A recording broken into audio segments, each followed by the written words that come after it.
we're back plugged into Decent Cities, talking about decentralized virtual metacities and the things that underlie them, like blockchain and cryptocurrency and all that cool stuff. And joining me today is the founder of Reach, Chris Swenor. Welcome, sir. Thank you so much for having me. So right now, there seems to be a race going on between the length of your beard and the valuation of your company. And I think you need to start doing some chin squeezes because the valuation is kicking the beard's butt right now. I think it's not fair because how curly my beard is, it's actually quite a bit longer than what it is. It's just, it just keeps. This is the form that I'll have for the rest of my life. We got to put some water on it to get the true magnitude. I hear you. Yeah. So congratulations! Just closed a big round that gives you the gas you need to fuel the rocket ship. That's right. Let's do a couple minutes digging in. Reach is solving a really important problem in the blockchain space, which is the bottleneck of talent and developers to make all these folks' visions come to reality. And you see that as the real Achilles heel of the whole ecosystem, and you're solving that. So tell us a little bit about Reach. Yeah, it really goes back to like many other tech innovations. You have like the personal computer, you have the smartphone, you have the internet. And if you really kind of looked at each of those, like they start off as niche tech solutions. Like not many people are using them, and then all of a sudden, boom, they're everywhere. Like there's a personal computer in every room. There's a smartphone in every pocket. And the question is like, what is the thing that took them from the small thing that nerds use to what does everybody use? And the answer to that was, well, it's a killer application, something that's really kind of makes people's lives better in a much more broad way. Okay, so then we say, okay, well, what blockchain needs, it needs a killer application, right? But there's only one major problem with that, is that it's impossible to predict what the killer application would be. And you can see this by, this is why VCs invest in multiple companies hoping one succeeds. It's because you can have a good feeling, you can kind of bet on the team, but in the end of the day, you just can't predict it. So what that means is that killer apps truly are a numbers game. You need as many developers as possible building things that you and I think are dumb. I think are like, oh, nobody would ever use that. And then find out, tomorrow the rest of the world is using it and they go, oh, can't believe this. Like one example is Twitter. When Twitter first came out, I was like, why would anybody want to blog in a few sentences? Anybody can have a blog as easy as, but I was wrong. Obviously it worked. So that is what the new challenge is if building dApps or building like in numbers is actually what takes to actually have a killer application, how do we get more people building? And then you need to kind of analyze like, oh, why aren't people building today? What is actually stopping them? So we did a lot of research and talked to existing developers because there's, probably a little over 20 million or between 20 and 30 million developers in the world. And there's only maybe a few thousand that are building blockchain applications. So talking to the rest of the developers, there's three major issues that came up. Number one, just blockchain development itself, as it stands, is too difficult. It's not like your regular web development because it's a completely different level of abstraction. When you're building a blockchain application, you're building pretty much right on the bare metal. You have to actually do everything manually, and it takes super long to do. And it's very hard to make sure that you do everything correct because you don't have many tools to actually help. The second thing that really came up is it's very unsafe to build a blockchain application because any mistake you made, it's a permanent mistake. With centralized development, you write a bug, which everybody writes bugs. Worst case scenario, you restore on it from a backup. Say, whoops, sorry, everybody, our bad. We fixed the bug, but everything's back to normal. In blockchain, if you program a bug in, it is way worse than that. It's oh, I'm sorry, buddy, you all lost your money, and they siphoned away $100 million, or $100 million is locked into the contract forever now. Sorry. So it's much like riskier to actually program on blockchain. And then finally, there are many different technologies that are trying to actually to win this race, like which protocol will actually win. And every single one of them is really different to program on. So a developer has to stick their flag in the sand and say, this is the tribe that I'm going to belong to. And because of that, there's actually a lot of toxicity in the blockchain, because not only is there a bunch of different tribes, but the tribes themselves are incentivized to talk about how great their tribe is. So there's a lot of like just fighting. If you ever go on crypto Twitter, you can see a lot of toxicity there. But regular developers, they don't want to deal with that. Like they're not used to it. They don't want to deal with it. They don't want to tell everybody why Ethereum is better than Bitcoin, which is better than Algorand, which is better than what. They don't want to talk about that. So we knew, okay, well, those are the three major issues. If we fix those issues, then more developers will come. So how do we do that? This is we can take the existing product and we can iterate upon it. We can say, hey, okay, these are the current tools. This is the current way of doing it. Let's make tools to make that better. But the problem with that is that because blockchain is so hard, the delta is so far apart from where it needs to be and where it is, that iterate upon it will take forever to get to the point where the adoption is. So we knew that iteration was not the answer. So the much riskier option was, okay, so if we had to actually get it up here, how do we make blockchain development 100 times better than it is today? And the answer was blow away what it means to build blockchain applications and start over.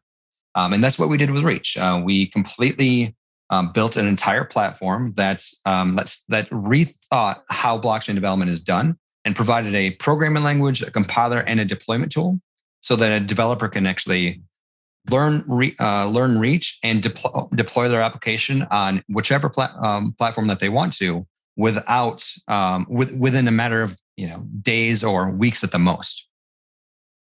That's great. A couple things I want to dig into there. So when you talk about the killer app and you think of the sort of growth trajectory of the mobile space, you mentioned with blockchain that it's closer to the metal. Do you see this as more? I guess I throw. It feels less tech to consumer than maybe the mobile space was, right? You're more back end, more underlying, procedure. Do you see the killer apps, being something that aren't as general public consumer facing as they were maybe in the mobile, growth phases? Not at all. I think it's easy to think that way because of the limited tooling and how hard it is to do anything. That it's like, oh well, blockchain is going to satisfy these things, and people are going to build on top of it, and that would be the killer app. But truthfully, is like to give you like a real world example, Uniswap, which is a beautiful application that's written from some of the smartest smart contract developers there are, and has hundreds of millions of dollars on their contract, is 2,000 to 3,000 lines of code minimum of very elegant, sophisticated code. That's hard to build. With Reach, the Uniswap version on Reach is under 200 lines of code. So what Reach has done is it's made the blockchain part of an application the easy part again. So when you're building with an application with Reach, building the blockchain part is usually done right away, and then the hard part is using React or Vue or writing in JavaScript to actually build the interface and the user experience again. Right, got it. And you mentioned React. So when you talk about the tribalism and sort of obviously people, if they're coding on the front end in the same thing, then it becomes less relevant what they're spitting out on the back end. So that solves some of it. But do you see them using Reach kind of like a Cordova or whatever, where they may also solve that problem by developing one and publishing the many? Because people that are just on chains and have their their buying power on chains or whatever, do you think you'll see apps duplicating on different chains all coming from the same source and using you to do that? So, no, I'd actually don't. That's what my original assumption was. Yes, that was going to happen. But what I've found is that when developers decide to launch, they either care about what chain they're going to launch on or don't care. There's no like, oh, I'm going to launch on multiple chains. It's like we'll decide later, or I have already decided where I'm going to launch. So originally I thought like, yeah, people could launch their application anywhere or everywhere. But really the core feature of us being blockchain agnostic that has really helped us is that because we have abstracted the actual different tribes away, we have developers helping developers no matter what chain that they're building on. So our network effects have been, are much greater than in the individual protocols because all developers can come in and help each other build tools on top of Reach. But you made a comparison to Cordova as well, and we're similar to Cordova or PhoneGap or many of the actual tools that are React Native that kind of like allow you to code once and then launch anywhere. But it's at a different level of abstraction. So those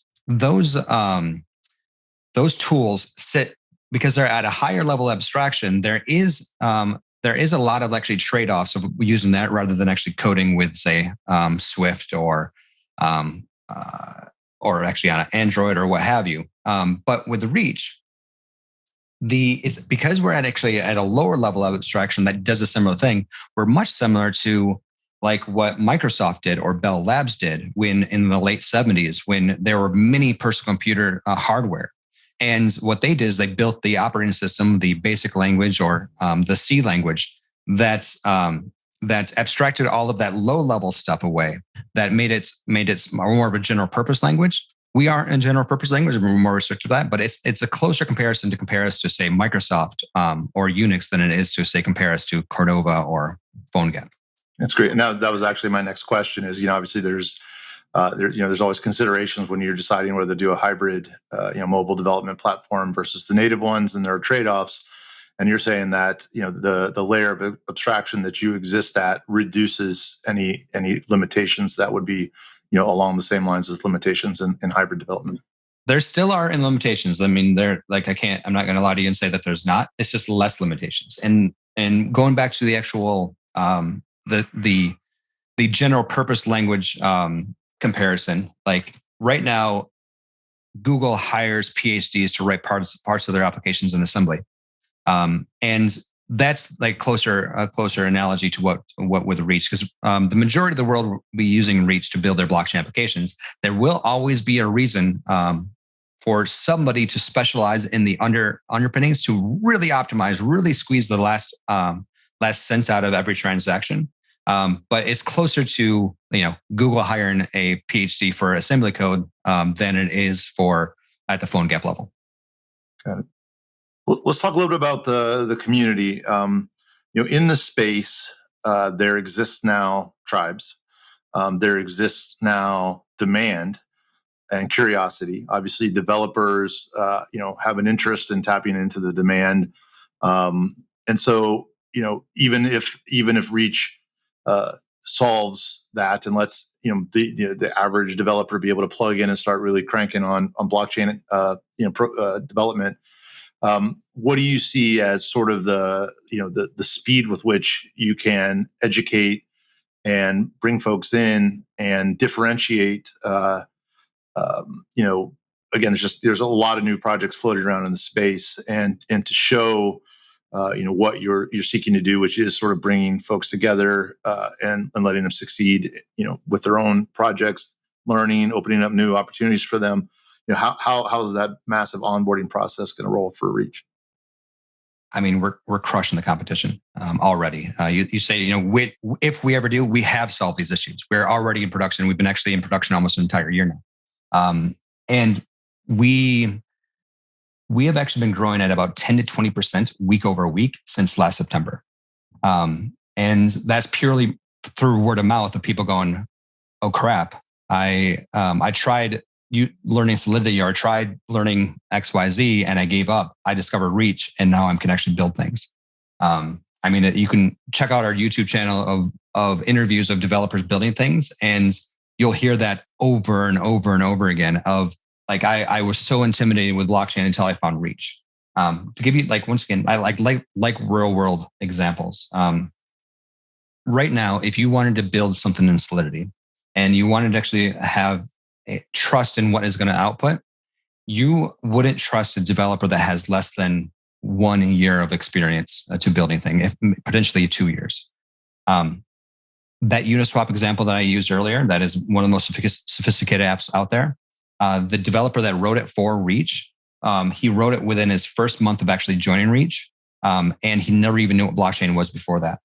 And plus he had other things going on as well because he's onboarding into a company. So we can actually take an 11-year-old ended up getting second place in one of our competitions. He never knew what blockchain was before, picked it up, learned it, and actually wrote an application. He actually wrote a 3D tic-tac-toe on the blockchain, which is pretty neat.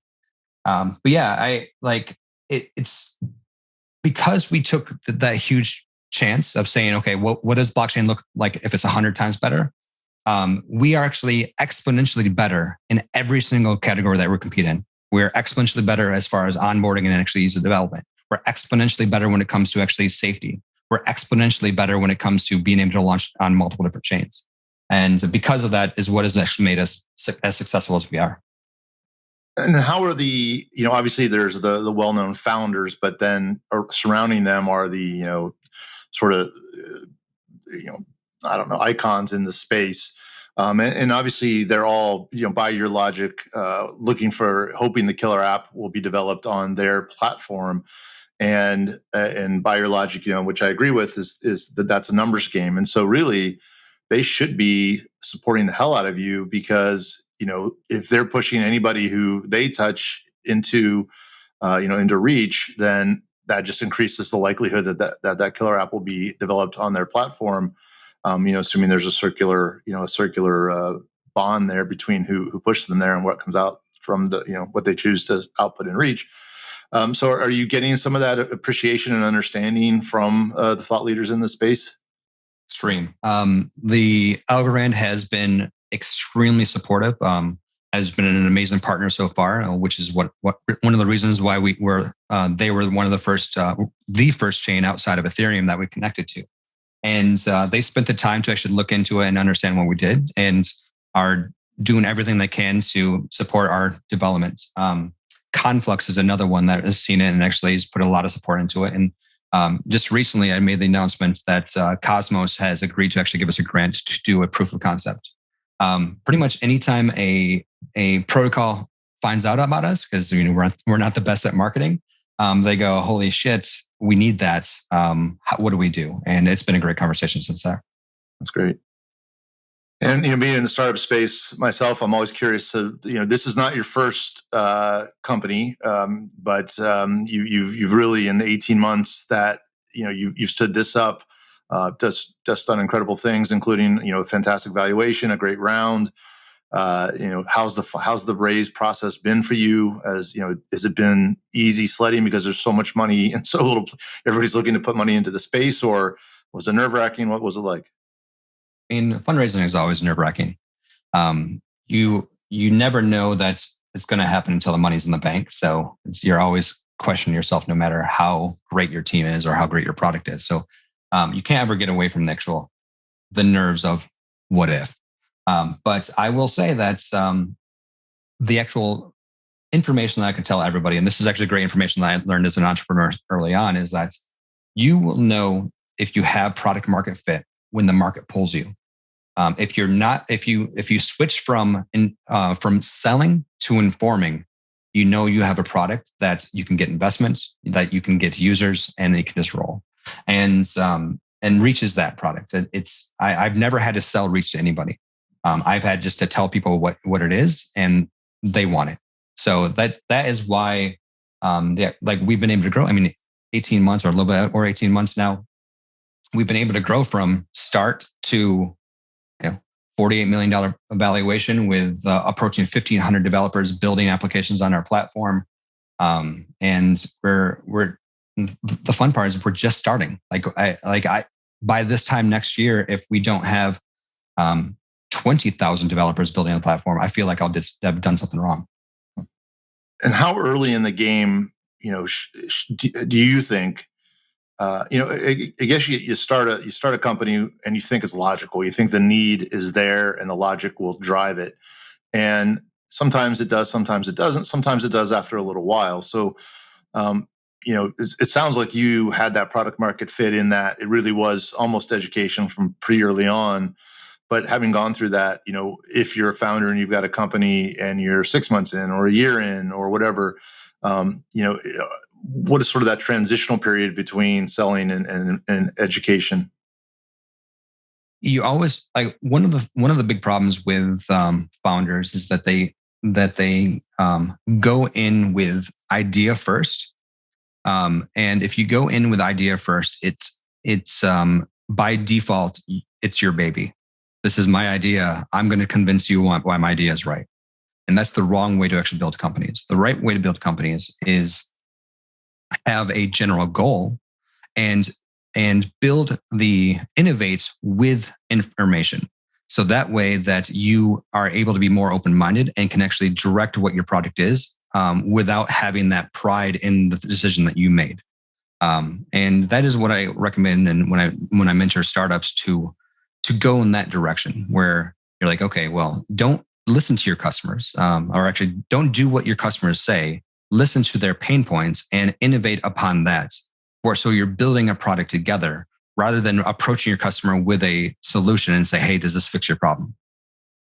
So is that how Reach evolved then? So did you say, here's this pain point I clearly see, tribalism, difficulty level, high risk because of the immutability areas of it. We need to solve that problem. And then you developed Reach to solve the problem. Yeah, I mean, that's where we started. That being said, I kind of didn't follow my directions exactly, purely because of the gnarliness of the problem that we were tackling. Is that we usually what you have to do is actually iterate quickly.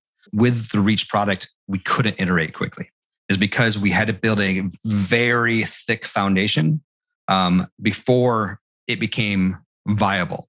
So our MVP was a long time coming because we had to build an extra strong product. So it was extremely risky and something I wouldn't recommend to anybody. But the risk ended up paying off because we are that much further ahead than everybody else because of that. That's great. And what's the revenue model now, and how do you see that evolving in the coming years? So there's multiple different revenue models. Very simple. We will be releasing an enterprise version of Reach within by the end of the year that will have extra functionality for companies that plan on having a high amount of value on their contracts. But also we have a partnership model with the protocols so that we can benefit from the value that we're increasing the protocol itself. So there's that going for us as well. But also, we will be rolling out our own consumer-facing applications, which should have release our own decks by September. So we'll have a decks written in Reach, and because of the blockchain agnostic part of it, we will be able to launch that decks on every platform. So there's that. But I mean, really, we are following the Microsoft playbook, where it's all about building an ecosystem and being able to provide extra tools on the peripheries of that ecosystem to make sure that we build an entire platform. The main thing that I like to really say is what Reach's vision is that when you ask somebody on the street to describe blockchain, what they do is they describe Reach, because Reach is the lens that the world will use and view blockchain. And I want to dig a little. The second revenue item or method you mentioned was partnering with the change to capture some of the value you provide. Can you dig into that a little bit more? It's actually very simple, and it's simple purely because of how protocols themselves are, increased value. So, it's the value of the token itself ends up going up on use. So, how we tap into that is part of the agreement of actually working with the